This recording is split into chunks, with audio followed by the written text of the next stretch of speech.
জীবনের প্রতিটি ক্ষেত্রে আল্লাহর আদেশ ও রাসূলের সাল্লাল্লাহু আলাইহি ওয়াসাল্লাম সুন্নাহ মেনে চলার মাধ্যমে সম্পন্ন হয়। নিজেকে আল্লাহর জন্য পরিবর্তন করার কিছু গুরুত্বপূর্ণ উপায় নিচে দেওয়া হলো। ১. ঈমান ও আকীদা সুদৃঢ় করা, তাওহীদ প্রতিষ্ঠা, সকল প্রকার শিরক, আল্লাহর সাথে কাউকে শরীক করা থেকে সম্পূর্ণরূপে বিরত থাকা এবং একমাত্র আল্লাহকেই সবকিছুর সৃষ্টিকর্তা, পালনকর্তা ও সাহায্যকারী হিসেবে বিশ্বাস করা। মৃত্যুকে স্মরণ করা, নিয়মিতভাবে মৃত্যু ও আখিরাতের কথা স্মরণ করা, যা দুনিয়ার প্রতি আকর্ষণ কমিয়ে দেয় এবং ভালো কাজ করতে উৎসাহিত করে। ২.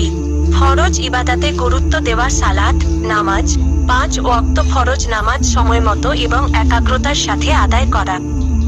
চেষ্টা করা যেন কোনোভাবেই নামাজ ছুটে না যায়। ফরজ ইবাদত, রোজা, হজ, যাকাত, ইসলামের অন্য সকল ফরজ বিধানগুলো সঠিকভাবে পালন করা। ফরজ ইবাদত আল্লাহর একান্ত অনুগত হওয়ার প্রাথমিক পদক্ষেপ। ৩.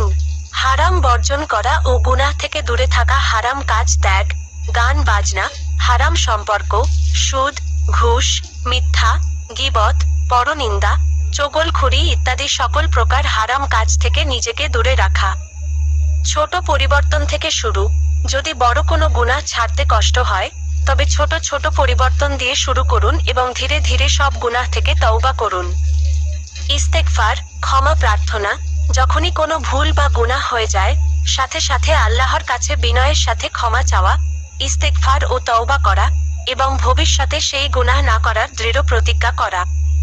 ৪.